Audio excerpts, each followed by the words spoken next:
Every day, 733 million people go hungry. That's 1 in 11 people worldwide, and that should just never be the case. So I want to show you how it's possible that we're providing one meal for every 20 views on our main channel video, and some of the things that didn't make the final cut. Starting off in Kenya, where we've been before to help with unlimited access to clean water. But this time, we're tackling another problem: food. Studies have shown that by providing a meal to these kids at school, attendance rates can increase by up to 50%, and scores can go up by up to 20%. Now, because of this, later in this video, I had to find out what is the real reason behind world hunger. And what I found out honestly shocked me. It's like the world's dumbest problem.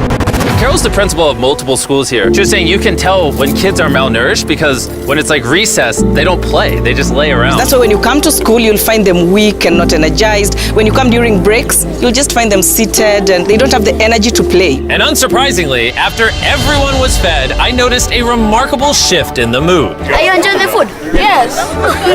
Kids were laughing, running around, playing with each other.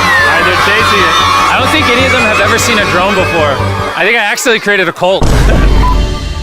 All right, day number, 3 in Kenya? This is a lower income part. Schools are in worse quality than the ones we were in yesterday. These kids don't get meals here at school, so this is gonna change a lot of these kids' lives. Most of them are getting less than 1,000 calories a day. After this, they will have a consistent source of food at school. They'll learn more, they'll grow more, they'll get sick less. Overall, just be happier, which I think we all agree is what we want for kids. Go ahead. All right, we're at another school, this time with over 500 students. Show all the students.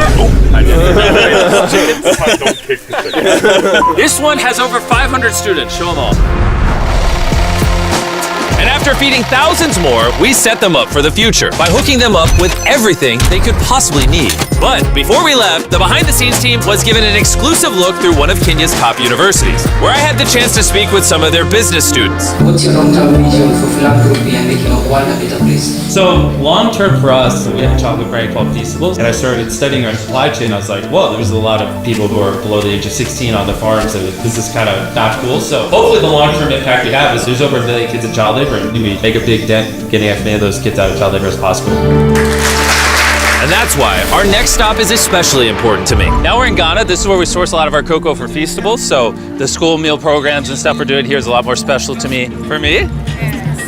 Thank you. It's honestly amazing that these communities put together ceremonies just like this one as a thank you for providing something they should already have access to, like food. I would like to welcome Jimmy, also known as MrBeast. Thank you. Thank you. Like I said, I'm super excited to get this meal program going and some other community development, and excited to meet all of you and work with you. Thank you for having me, and thank you for all the kind words. I appreciate you. So this is our native kente, and we want to wrap you with the kente to show our appreciation. So you are now the sub-chief of this town. Thank you. Are you happy with how that went? Yeah, you're happy. Yeah, I think it went well. Thank you. Celebrations aside, one major thing I wanted to do in Ghana was check out some of the cacao farms. Adult farmers typically earn significantly less than a living wage, and their children are often put to work so that families can survive. We've been working hard at Feastables to pay all the adult farmers a living income reference price so that we can reduce child labor. And I got to see the cacao farms in person and shoot a video to promote this entire mission. You see, Big Chocolate pays their farmers so little that they make less than $1 a day on average. First, we pay 100% of our cacao farmers a living income reference price. Second, 100% of our cocoa is fair trade certified, which is the gold standard of ethical certification. Appreciate you. Appreciate you guys. I'll see you guys tomorrow. There you go. Thank you. Everyone who watches the main channel video might not fully understand the impact, but this is going to keep a lot of kids at school. It's going to lower the dropout rate. It's going to get people off cacao farms, which is what I'm trying to do at Feastables. We just kicked off the school meal program here. Crazy enough, they had 10 kids enrolled because rumors went around that I was starting a meal program. And then since we started a couple of days ago, 11 more have enrolled. So 21 just because of the free meals, which is great because it's 21 extra kids, most of which probably would have been working on cacao farms. They said like 97% of kids here came from cacao farms. And now they're getting well fed and getting an education. Over the past few years, we've done everything we can to give back, like building 100 wells in Africa, 100 houses across the world, and helping 2,000 people walk again. And after 73 philanthropy videos, with the help of you guys, we've spent over $90 million towards these projects.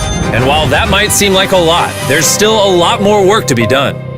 And while countries in Africa struggle with a lack of food, in America, there is too much food going to waste. How many people have you fed in your life? At least 3 to 5 million people. Isn't that crazy? It's unbelievable. This is Evan, and for the last 6 years, he's dedicated his life to building Sharing Excess, a nonprofit organization dedicated to reducing food waste and feeding those in need. And they've saved over 118 million pounds of food from going to waste. And it's all possible thanks to volunteers, donations, and this massive warehouse. This building alone is the size of 14 football fields and has 700,000 square feet of refrigerated warehouse space. I didn't know buildings this big existed. Look how long it is. And this is just one section. There's a ton of these. Since unbelievable amounts of food end up in landfills each year, reducing food waste could literally end world hunger.